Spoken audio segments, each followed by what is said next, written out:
Like always, today's episode is brought to you by our amazing sponsors, gluten-free diet water, premium junk clothing, Williamson wines, and Good Dudes coffee. Gluten-free diet water. Stay hydrated with a refreshing twist, perfect for those health-conscious listeners. Premium junk clothing, for those who love to express their unique style with high-quality fashion pieces. Visit premiumjunkclothing.com and use code EverydayGSD15 at checkout. Williamson Wine, natural artesian wine from Napa and Sonoma. And last but not least, Good Dudes Coffee, veteran-owned by former Navy SEAL Josh Bridges, and where every cup is brewed with passion and dedication to quality. Visit their website at gooddudescoffee.com and use discount code EverydayGSD10 for an exclusive offer. Thanks to our sponsors for supporting the show, and now let's dive into today's episode. Welcome to the Everyday GSD Podcast, Hollywood Edition. Today's special guest, Cassie Lambert Scalettar. Did I say it right? You nailed it. Awesome. She is an amazing human. So first of all, I want to say thank you so much for coming on the show because I know how busy you are, especially here with the traffic. But I just want to do a quick little intro, and then we're just going to dive into you. Sound good. Cool? You're welcome, yeah. TV producer, mentor, drop in the bucket philanthropist. You're known for The Bachelor, which I can't wait to talk about because I know my wife is a big Bachelor fan. So am I. The Hype, Steve Harvey's Thunderdome, and Dating Around.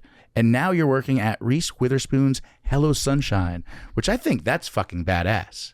Yeah, she's a badass. Yeah. Yeah, I really love being there. It's exciting. I mean, I think we have so much to talk about, and I know we only have so much time, but I just want to dive into it. So what got you into this industry? Into television? Correct. I mean, I found it my freshman year of college. Okay. I didn't know fully what I wanted to do, but I knew something in entertainment. My mom owns a dance school. She did. She sold it during the pandemic. But like I grew up watching her produce shows and being backstage and dancing myself. So I loved that. My dad lived in New York for a long time and ran nightclubs and like really cool ones that Sammy Davis Jr. would perform at and stuff back in the day. So I think I had it in me, like this get shit done in the entertainment industry. And then my freshman year, I got to sort of tour the campus and I came upon WIPB, the PBS station there, and they had a studio and it was like cameras and gear. Right. I'm like, I can run this. I can like be on a ped cam and shoot this and it's going to air. My mom can watch it in Indy on the PBS station. And that like started my love. Because you're from Indiana originally. Yeah, I grew up in Wabash, Indiana. Which is great that we're here in LA. We're here in LA, in Hollywood, and we're interviewing you from Hoosier, because obviously you know our home studio is there. So I know. Yeah, this is like full circle. I love it. Yeah. I love being from Indiana. I'm so proud of Indiana. Okay, so continue. I'm sorry. No, all good. Yeah. Where were we? That's how I got into it. So I fell in love with it my freshman year. There was a TV show called Connections Live, or Connections. It was like a news magazine show, and I worked my way up in that. I became the executive producer of it, which was it's why I found what I love to do. I love bringing really talented people together and making cool shit. Nice. Yeah. And then you also, you worked for the Pacers, right? Yeah.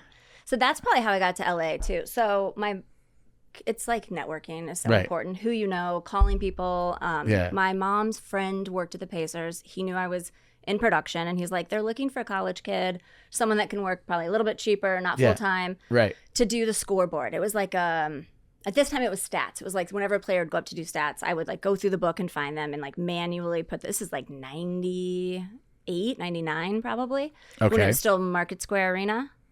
Okay. Right? Like that's, Oh, you're not from Indiana. Nope, but it's okay. Okay. They imploded it. You should watch the video. And then we built Conseco Fieldhouse, which is probably something else, now. But anyway. Which you just threw out a date, which doesn't make sense because I'm looking at you and I don't know. You must have been like 4 years old when you worked there. You're sweet. No, I just turned 45. I'm owning it. Congratulations. So, thank you. Yeah, you look great. Thank you. So all the listeners that don't watch the video are going to try to find the video because they're like, what? Yeah. Yeah. No, so it was cool. It was a great job. And I would drive from college, or from Ball State, Muncie, Indiana. I would drive downtown to Indianapolis a couple nights a week and run the stats on that. And then as I got better at running camera and things in college, just getting my hands on equipment, because that's how you learn stuff, is just by getting your hands dirty and like jumping in. Then I moved up to being like the fan cam operator. So I would run around on the fans and put them up. And then the new field house went. And then I was on the court running camera until 2003 when I moved to LA. So out of that job, I found like a production job in Indianapolis after graduation. Okay. All just, and like, it was amazing. So you moved out to LA and you got picked up with The Bachelor right away? No, so I worked on Food Network shows. I worked with Barbecue with Bobby Flay. Okay. Traveled the How was country Bobby with him. Flay? He's the coolest. I heard that. I like to think I have a good sense of humor. I love just talking shit with people that I work with, and he is the best at giving that, which is really fun. So we had a lot of fun. Are you guys still friends? I'm sure if we ran into each other, he'd be like, "What up, Lambert?" Yeah. But like, I doubt I have a current cell phone. Yeah, right. Yeah, of course, right. I know. I thought about calling when I got married years ago to be like, "Can you come and like hook up?" Yeah. Can you cook? Can you cook some badass food? Yeah. My husband and I mean, we really want you there as a guest, but I mean, if you just kind of, really cool maybe Top Chef that exactly. shit. Iron Chef. Was he? Yeah. I mean, battle, throw down with someone at the wedding, whatever you want to do. No, he was great. We traveled all around for 6 months doing barbecue across the heartland, in Hawaii, like everywhere.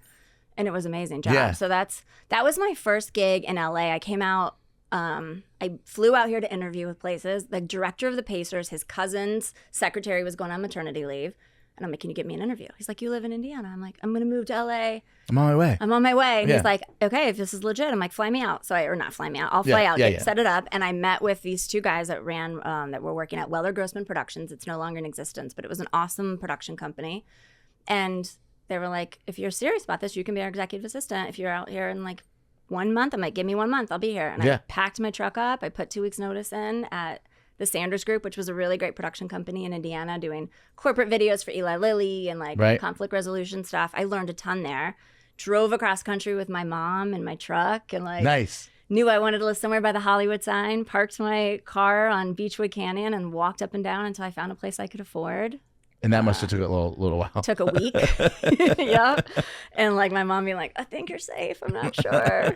And then I started that job and I stayed there for 2 years, learning what I could and just really getting like just familiar with LA and all of that. And being an executive assistant, you kind of get access to who's running agencies and networks and stuff like that. So I would save everyone's names and write them down so I could like reference them later. Now, did you learn that in school, or that was just your mental attitude that you knew that I'm just going to write everyone's name down, I'm just going to keep contacts, I'm going to network?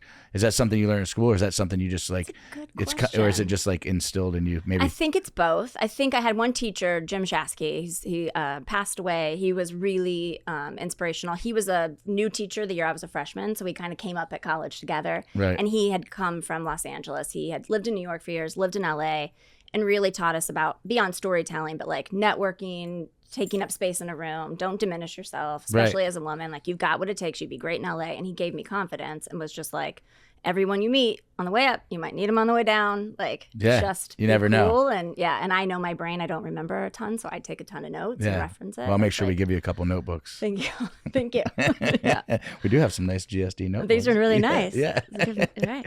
Thank you. Just writing little notes. I love it. I wear my shades. So how did you, so the company that you worked for, was it contracted for Bachelor, or is that, how did you get with the Bachelor? So Bachelor. So so I was there for 2 years. And or did I jump ahead? No, not too much, a year. But like, I was 23 when I moved out here. I worked for 2 years. I wanted to like save money, get to know the scene. And then I was like, all right, I'm ready to like go freelance, I think. So I started with Barbecue with Bobby Flay.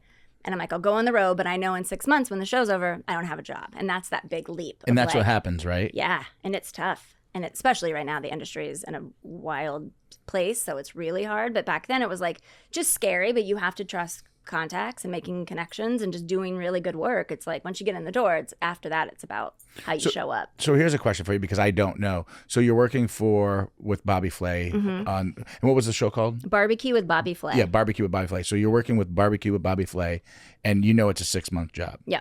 Now, is there an opportunity?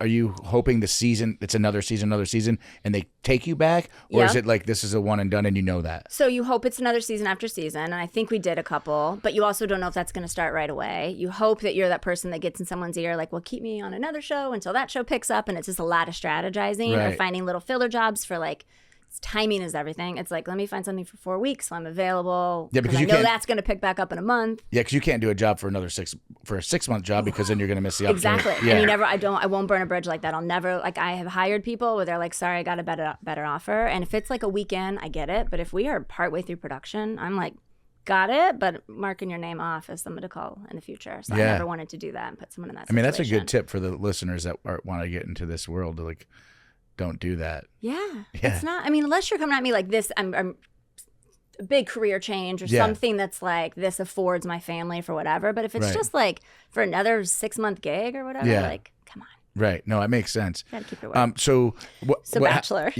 What happens after Bobby Flay? Yeah. So after Bobby Flay, I did a few little shows like that at Weller Grossman, and then you meet so many people that come through different production companies. So a woman came through, Lisa, who's living a badass life right now in Hawaii. She left TV and was like off there, but she was working on The Bachelor, and she said, "Oh, so after Bobby Flay, you did a couple small shows." Yeah, little small shows, and then and a producer was on another project, and I said, "What other shows do you work on?" She's like, "I'm just getting ready to start back up in The Bachelor," and I'm like, "I would love to work on that." So she got me an interview, and I jumped in and loved it. It was wild. It wasn't consistent enough at that time. I was lower level as like a story producer. So there was another company I went and worked at too, and a lot of women. It was a women-led company, and it was awesome. And I'm still friends with those ladies today. They're doing great shows that a lot of people watch. But yeah, I got in there and I saw that this is a place where I could be freelance, but could work for years. And I ended up working 8 or 9 years on The Bachelor. Oh, really? Like 17 seasons. Like I got married, I had a kid. Yeah, like I did. I went through. Where did you meet your husband? On The Bachelor. So we're no longer married. He's my best friend. Yeah, of course. No. So his name's Pete, and he was a. Well, you did 17 seasons. Is that what you just said? Mm-hmm. Mm-hmm. So we do 2 a year. So you do Bachelor and Bachelorette. Yeah. Right. So and I didn't even do the summer ones like Bachelor in Paradise. I went out and stayed on the island wherever we were filming, but I took that like the summer off a little bit. Wow, that's crazy. Yeah. That's a long stint, right? It's really long. And for a while, I was like dipping into other shows for a little bit, which would be fun. And then I just stayed on. And I worked my way up to being like the main Bachelor producer. So every time The Bachelor was on a date, I was right there listening, taking notes. If they're in a helicopter, if there's only one person with them in the helicopter besides their date, it was me. Rappelling down a building, I'm the one that's like 10 feet off camera, like taking notes and stuff. Right. So I got to do all these crazy experiences around the world. How real is the show? I mean, as much as reality. Yeah, no, I mean, it's a heightened sense of reality. Because you don't call it reality. What do you call it? Well, it's unscripted. It's not scripted. But like, I feel like a show like that's reality TV. Okay. But like, I also do documentaries, and that's unscripted, but it's not like reality. Yeah. So, it is real. Listen, we put them in situations that aren't always real. You're not really gonna. 20 women are not usually signed up to like date one dude and live in a house together. Correct. Unless your name is Justin. Right. He just raised his hand. He's like, I've been trying to get her to sign me up for this show for years. I know. So unless you're Justin, most women are not going to sign up for that. But the emotions and the feelings are still real. Like, I like this guy. These are the rules of the show. If you come on it, you know you're dating the same person. Yeah, so like, you can't give a shit for that. It's like no surprise. Like you signed up for this a little bit. I don't think people understand how it's going to feel. But when you have your 15 minutes with them, that is real. Like how you choose to use that time is real. If you want to bitch about the other girl or the other guy, you're wasting your time. If you want to listen to producers in your ear telling you should talk about certain things, you can, or you can be the one that bucks the system and like, I'm just going to do me and stick with it. And there's a harder cast to produce, but they're also the ones that sometimes like feel better at the end of the journey of how they went about it. Right. What's the coolest place that you filmed at? Well, I mean, there's like the Axe. I mean, we were on, not the Golden Gate Bridge. What's the other one in San Francisco? That we like climbed like all the way to the top and shot as cars were going by and we're like, I'm straddling the top of it. It was wild. So there's things like that. And then I think in Turkey, in Istanbul, we were like in the Basilica Cistern, like underneath. No one can ever go down there. We set up like a floating dinner table and rafts with candles. And I'm like, this is my life. This is so cool. Because before the show we were talking and you had mentioned like, you've been to so many places. Yeah, I think like 38 countries or something like that. Yeah. Maybe more. Yeah. Yeah, that's so cool. And I think I glossed over this, and we might have went back. But so you married, your husband was on The Bachelor. Yeah, I mean, we were not cast members. He was not a cast member. He was a producer. Oh, yeah. Okay. Yeah. Okay, that was going to be my question. Yeah, he was charming enough. He could have been a cast member, but definitely not. Yeah, okay. He was a camera up the first season. He was a coworker. Yeah. Okay. He was like a filmmaker in New York. He's like, I'll run camera on reality while I'm making movies. And then he worked his way up. He's like, if I'm going to be on this, I'll produce. And we became producing partners. And after about 5 years of trying to convince other people to fall in love, we convinced one another. Got engaged. Did TMZ getting all over that? A little bit. There was some a little bit. We actually asked Chris Harrison. Neither of us are religious. He's Jewish, but like neither of us are practicing a religion. And we're like, who should marry us? Who does this? Who knows us really well that would also be entertaining for all of our family? And we're like, Chris Harrison.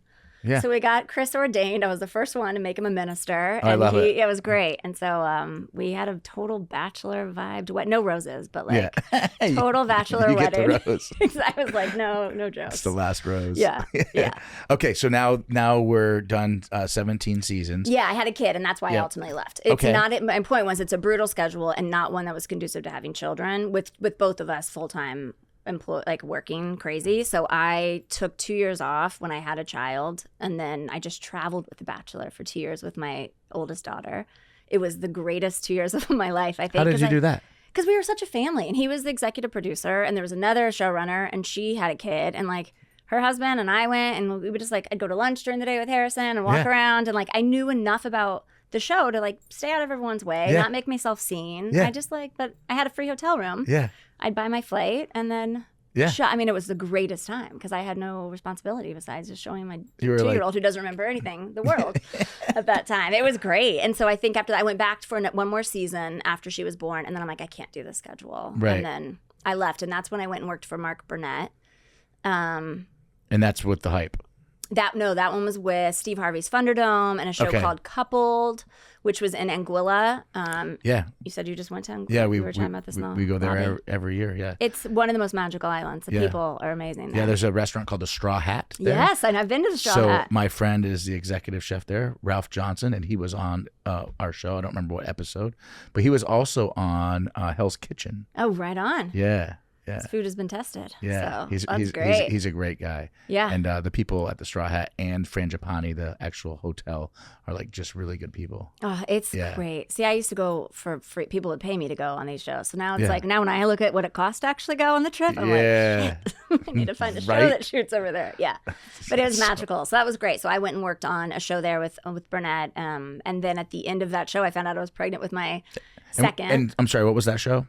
That was called Coupled. It only got one season. Okay. But it was a big show. We took over the island. It was like we'd helicopter every 2 days a new man in, and he would drop and like literally land on an island, and then he would boat over, and the women would sort of like walk down a path, and they either could walk right, almost like swipe right, I want to date him, or walk left if they didn't.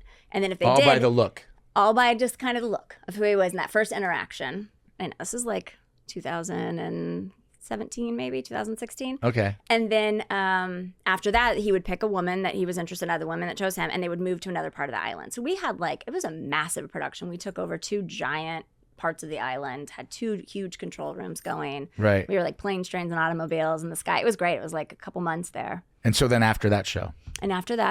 Where did I go? I think I've done so many shows. I did I think maybe Dating Around, which was one of my favorite shows. Okay. It was on Netflix, and it was based off of this. Do you watch Masters of None? Aziz Ansari, his scripted series, but he has yes. So he has this one episode where he walks into it's about like Tinder and dating and what his life is like in a week of dates. So he walks into a restaurant with this woman, and he meets her outside, and when they go into the restaurant and the door closes, and then like you reveal her again, it's a different woman.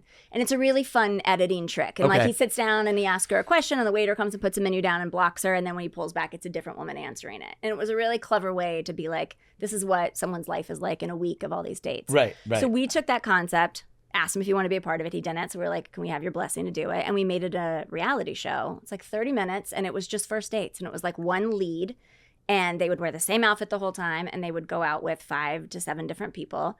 And it was really fun to see. Everyone loves dating shows. People love, because it's like so relatable. If you're not a chef, everyone loves love, or is fascinated by it, or has experienced it, or wants to. So I think it's just like, it's never going to go away, because it's just human nature. Yeah. And it was a really fun way to watch chemistry of like, you as a woman or as a man can ask a question to somebody, and it lands with one person. So the next person you ask it to, it's like they have a 1-word answer. Someone else has a great story. And it's like, it really shows this chemistry and how it's hard to like figure it out. You just have to feel it. And it was a fun show to work on for that. So I did that for 2 seasons, one in New Orleans, one in New York, one in Brazil. Actually, I went and got to like help them launch the Brazil. It was awesome to that. I didn't understand what anyone was saying, but I was able to just like vibe on the date by their body language, which was cool too. So like when there's a show, and I'll say The Circle because I'm familiar with that one. Great show. Yeah. So The Circle in the US, and then there's a Circle like overseas, right? So it's just the same. Well, that one they hub. So they shoot it out of the UK. They got a building, and that's how they can afford to do that one. All these different, like the Brazilian version of The Circle will go to the UK and shoot at that building and all of them. And it's a great way to be cost effective with it. And we actually, Hello Sunshine does that. We just opened a UK office so we can. And we're going to talk about Hello Sunshine because I'm excited to talk about that. So let's say is there a like a British Bachelor or another? Yeah, so Mike Fleiss, who owns the format of The Bachelor with ABC and Warner Horizon or whatever, that format can get purchased from places around. Yeah, like my ex-husband went to, where was he? In Japan, and did the Japanese, and I went and lived there for like a month while he shot the Japanese version of The Bachelor, which was very different because like body language is different, that you don't kiss, you don't hold hands at a lot of dates. So it was like a wild show that in the US is very different, but Australia, Canadian, they're all over the world. Yeah, it's really amazing because you don't understand like how it all works as just a viewer, right? But before we talk about Reese Witherspoon's Hello Sunshine that's where you're currently working, I want to take it back a little bit. You working in this industry, obviously you got a good break at The Bachelor, and I'll say a break, but you earned it. You worked your way to do it. You knew what you were doing. Yeah, I got my foot in the door. Yeah, you got your foot in the door. How do you think, while you're working for these companies or these organizations, do you think it was harder for you as a female, or were you fighting against men doing the same job? And the reason I ask, because Christy Lee was on the show a while ago. Listened. Yeah, and I.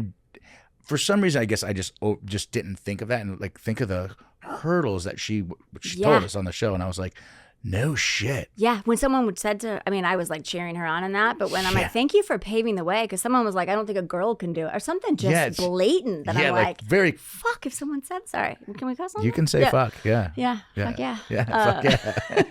Yeah, I can't imagine. I never had that. Like, I really have been fortunate. Listen, I'm aware of it. I watch it. I've said an idea that 30 seconds later, I made this joke on a call today because like a guy did it to another guy, and he's like, I just said that 30 seconds ago. And I was like, welcome to being a woman. And like all the women on the Zoom laughed because I'm like, so that I experienced like micro things, but I never had. I've had some pervs that I've had to deal with, but I haven't had someone be like, you can't do this because you're a female. Or I've been asked to get coffee when I'm like, not at all my role in this room. Yeah, like sure. Yeah. I'm on it. But I'm also from the Midwest and I'm a people pleaser, so I was like, would you like sugar with that? So that's the shit I'm working on. But yeah. So I haven't had like anyone. I mean, I've definitely been the female out of the group of men in a lot of ways. But I mean, now I work with 86% women, I feel like, at a company, which is its own thing too. Right. Yeah. But so how did you get hooked up with Reese? So like I know her, Reese. Right. Yeah, first name. I mean, everyone. I feel like everyone feels like they know her. So my friend, I used to work for this woman, Sarah Ray, and one of my best friends, Sue Kincaid. She owned a production company. She did Project Runway for years.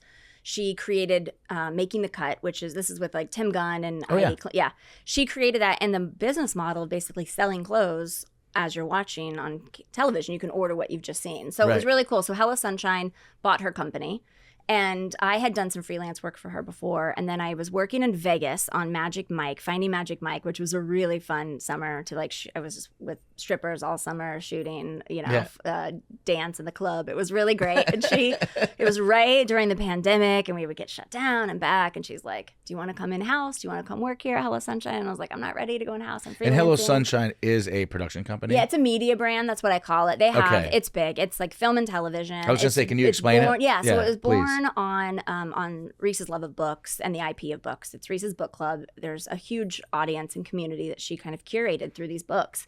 And then from that, she was also able to shine a light on new authors, introduce new authors, new stories and things like that people aren't always being served. And so she would then...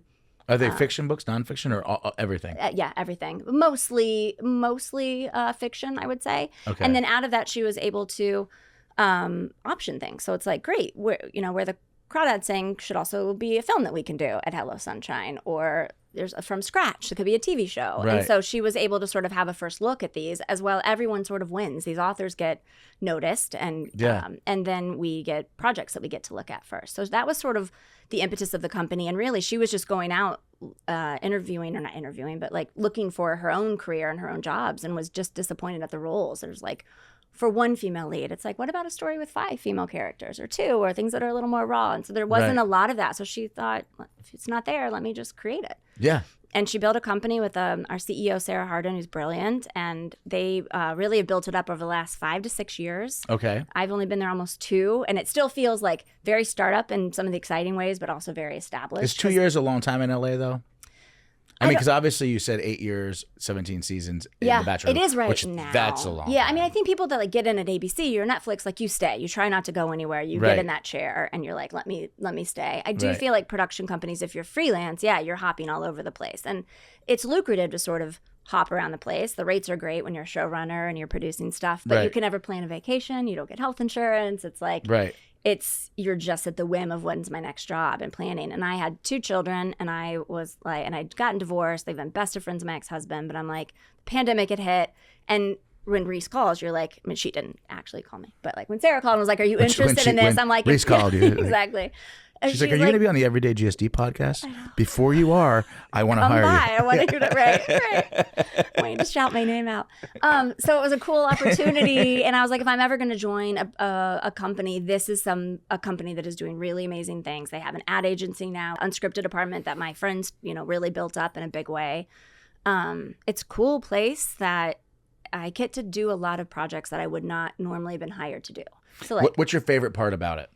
I think that, the community is really great. I love learning. There's a lot of women and men that work there that are curious, like still love to learn. They're checked their egos. I think that's why they're all at a place that's really mission driven. Right. I love having guardrails. Like reality TV can get wild with the stuff that's out there. Yeah. Sometimes you have to take a job. I really feel like The Bachelor was about as wild as my, work was. But I had 2 daughters and I was like, I love having guardrails about what content I'm going to put out into the world. And how old are your children now? 10 and 7. So do they understand what mom does? I think so. They haven't. George has been on set with me. Naya, not. I don't think Naya knows really. They know what their dad does because he'll put them in films or like docs, and they'll go on set a lot with him. And he does like hip hop stuff, so they think it's the coolest. She like thinks she knows. Dad's way cooler than mom. She's like, I don't know. Yeah. Dad is way cooler than mom. I'm like antique these days or something. She was saying. I have no kids they'll level you out.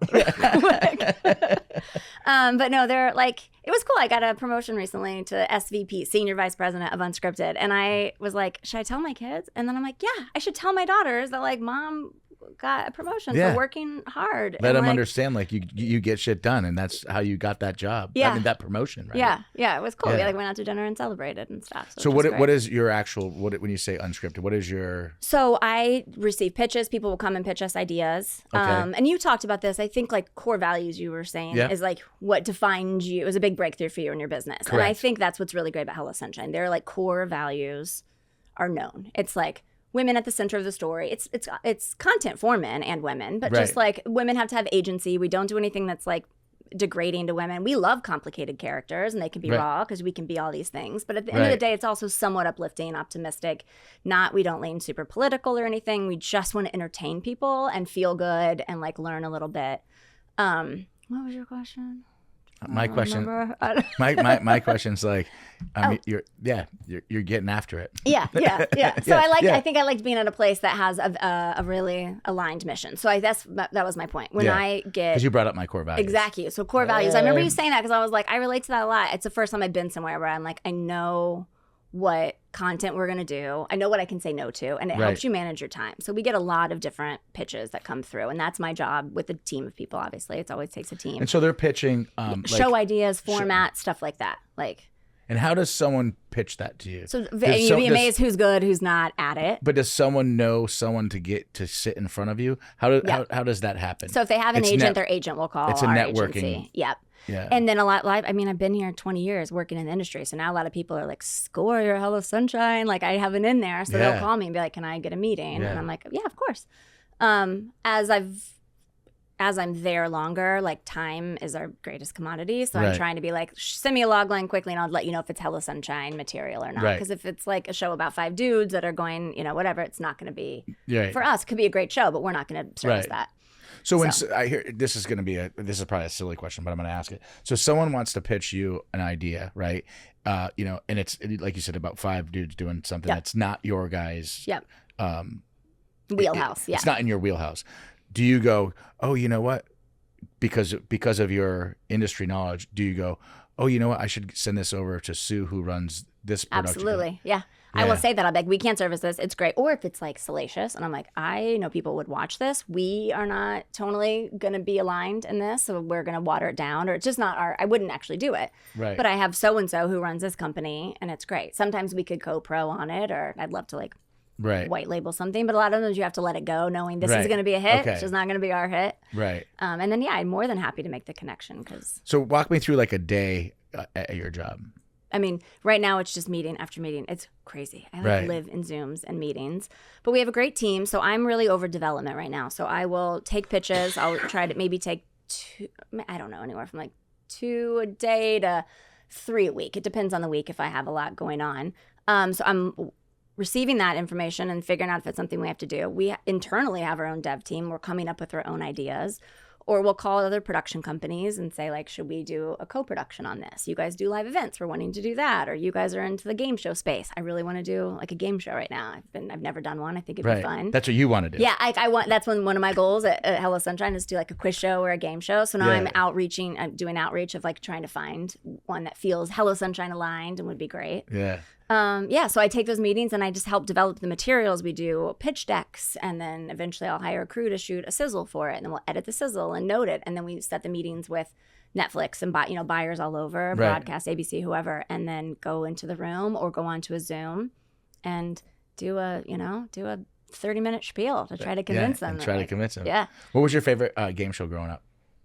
Oh, I mean, I loved Hollywood Squares. That's when I like. Yes, I knew I liked you. It's like I don't know if anyone loves that as much. I'll bring it up. It was so fun and how funny people are. Like, yeah. What was yours? Is that? I'm assuming that was it. That's for sure. Great. Yeah. It was so good. Hollywood Squares was great. And I like Was it Password? It's like the one when you give a little bit and then someone has to. Yeah. I remember Betty White was so good. There's one that just came out again. It's similar to that. They have to give a clue, but they can't.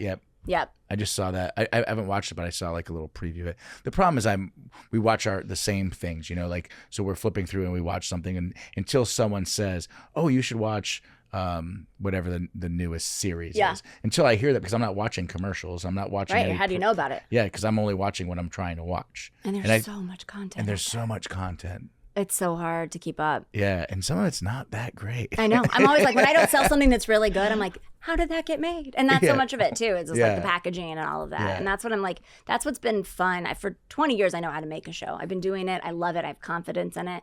This is like a different role for me. I've done development, but now I'm like leading a team and doing it. And it's really fun to learn the side of the business, of like how to sell a show. Before it was always greenlit and then it was handed to me to go make. Right. Now it's like getting it to the greenlit stage. But it's a lot of responsibility for you. Yeah, it is. Obviously, you're paid for that, but I mean, a lot falls on your shoulders. Yeah, I work a lot of hours. And I stay up late and I carry it, but I feel like it's like you said earlier. Is it just in you, or do you just do just get shit done? I came from parents that got shit done. Yeah. Like I like to work, I like to grind. Yeah, it's exhausting my schedule to other people. Is it a Monday to Friday, or is it like it's kind of all the time? I mean, I have to be in the office Monday through Friday, or Tuesday, Wednesday, Thursday. We work from home Mondays and Fridays, but I definitely like Sundays. I'm like, I can get stuff done. Yeah, this is my day to work, and I stay up way too late.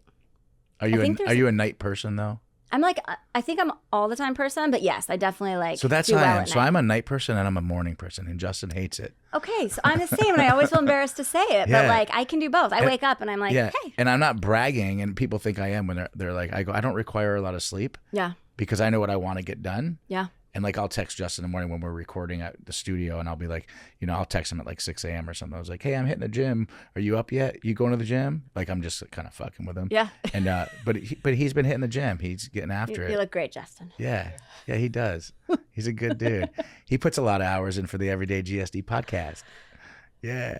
You have to. You guys are doing that. You're taking it on the road. Yeah. It's so exciting. Yeah, we had a great time over in Las Vegas. I mean, that's what it's known for. Yeah. I mean, I don't gamble or do any of that shit. Yeah, it's just fun to be. Yeah, it was energy. Just, and then obviously we've had a great time here. It's been really fun. Yeah, great. So messages to individuals that want to get in the career that you're in now. And I'm not, obviously, for lack of a better word, you're kind of on the top of the food chain in your path, right?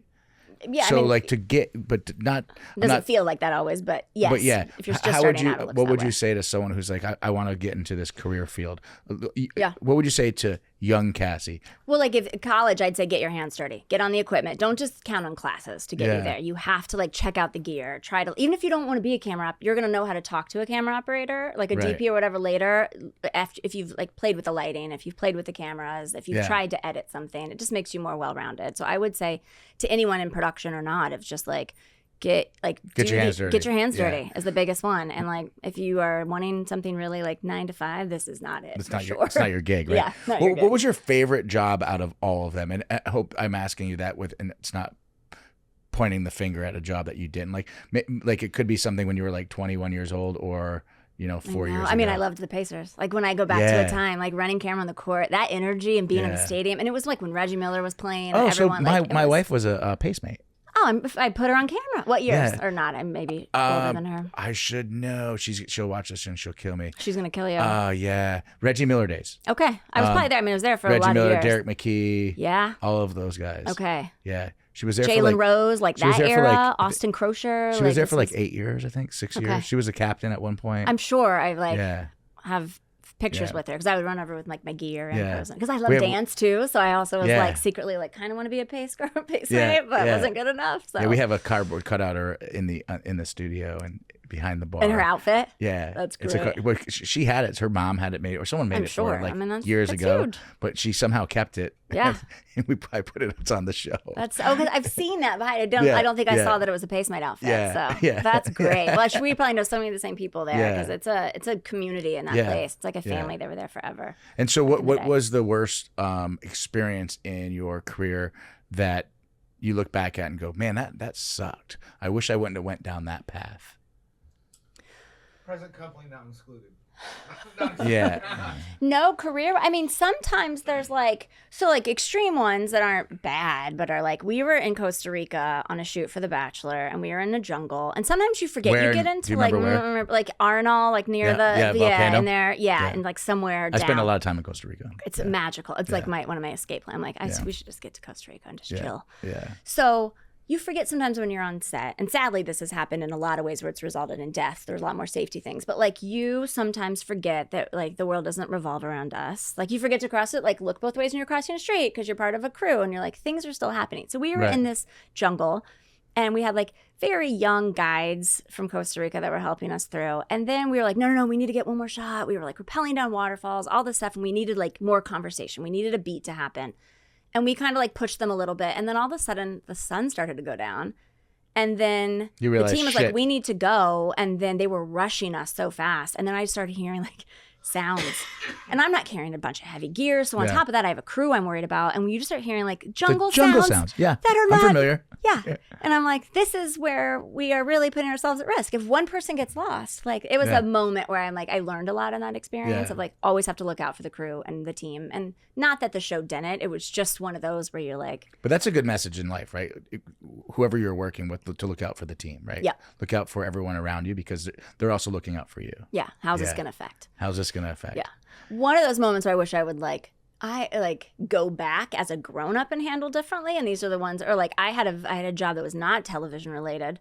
That was like an in between college job. And I had a boss who never felt very pervy, but like he brought me in one time and showed like a pornographic image and was like, she reminds me of you. You guys look familiar. And I like kind of smiled and like, that's weird, not me. And I walked out. And like that moment I replay of like, how can I equip my daughters to handle that so differently than I did? I was just like, don't want to make anyone uncomfortable, even though, are you kidding me? Like, so that's one of those ones I like tap into of like gross moments. And the audacity of that guy to do that. I know. I mean, totally. And was he a superior? Oh, yeah. He ran the department.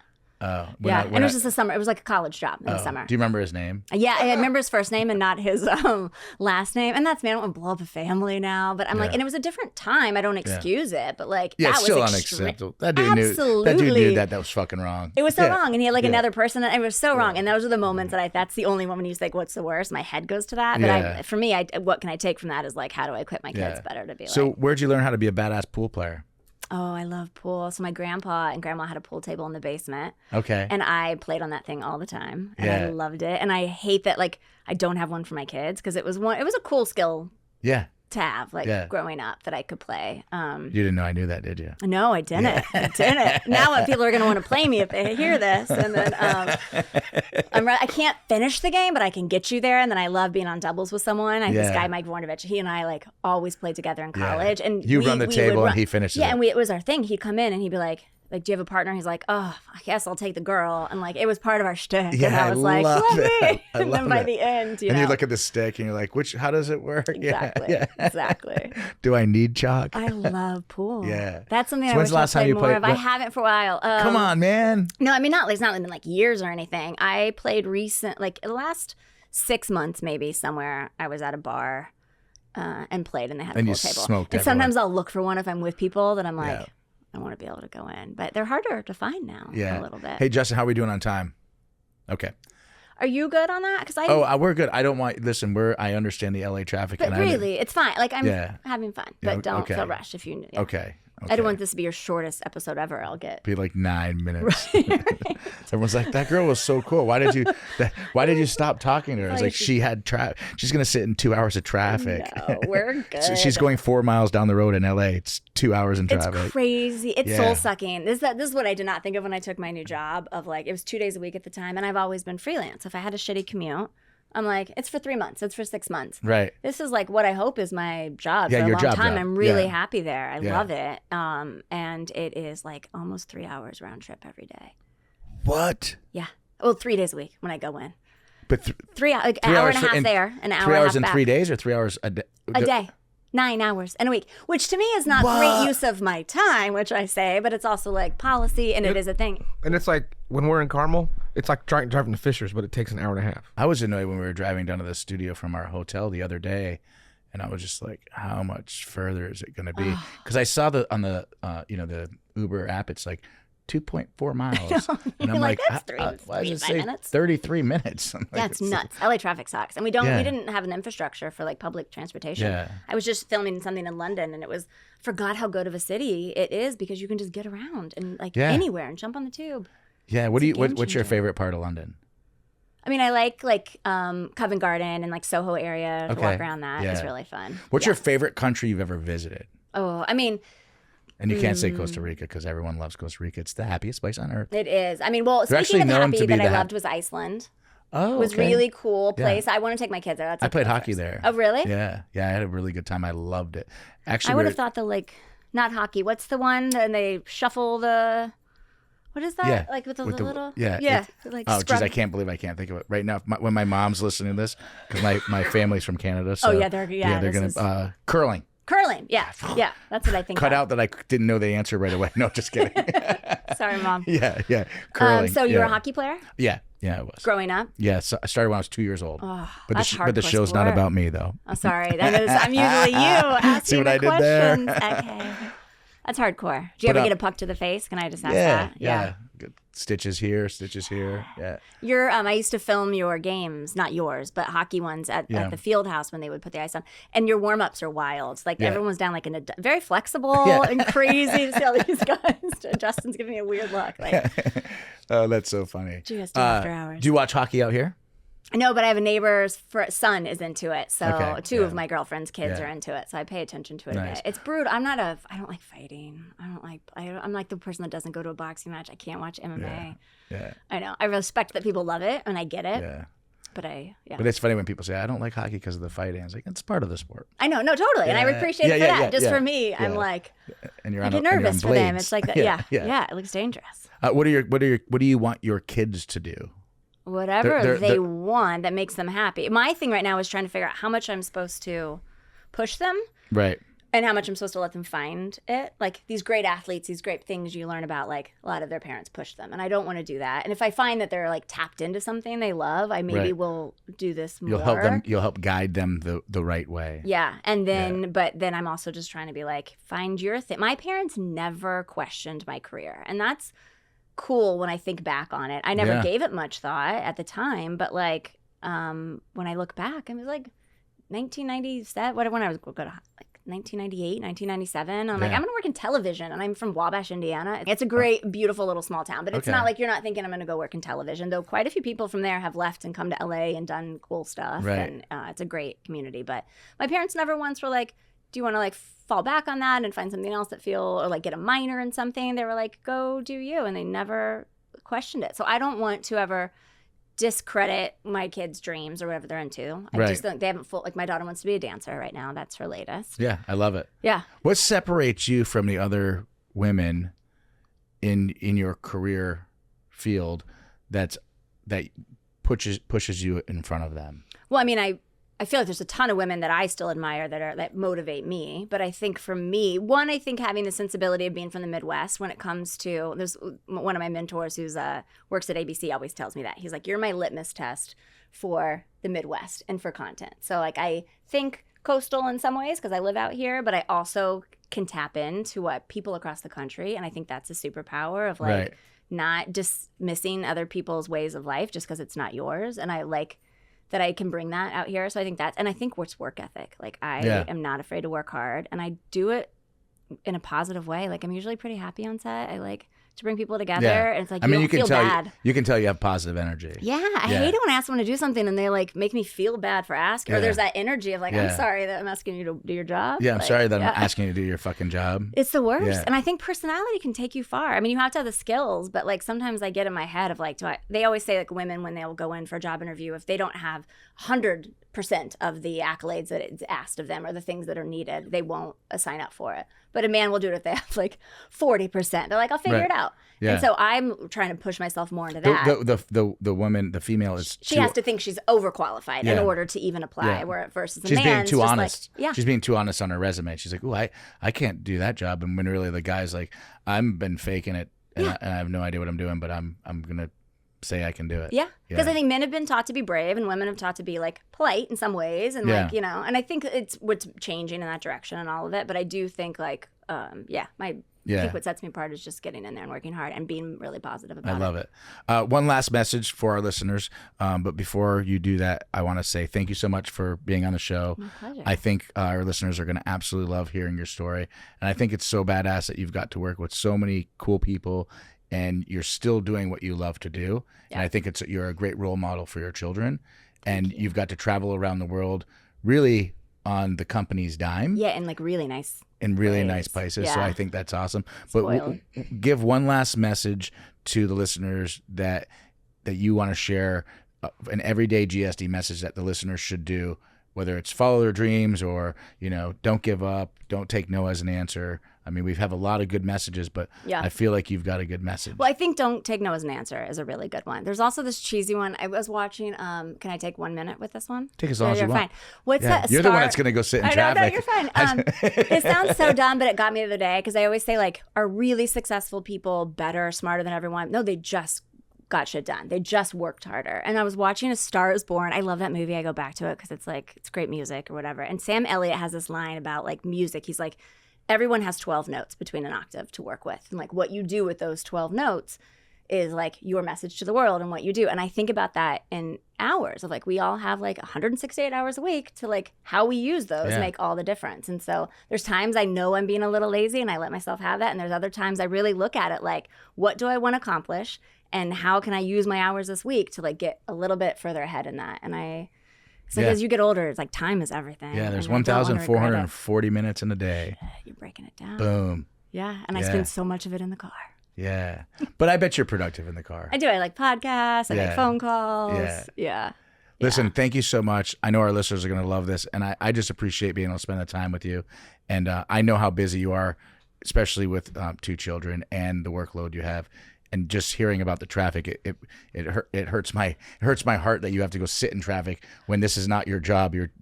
We're so kind to come on the show. Yeah, this is good for me. I'm usually not the one on camera or being interviewed, so it's good for me to get me out of my comfort zone. So thank you. And I do have a little everyday GSD shirt for you, and we'll take some pictures after. But sounds good. Thank you. I love it. Thank you. And again, thanks so much for being on the show. My pleasure. Thank you for having me. Awesome. All right, take care.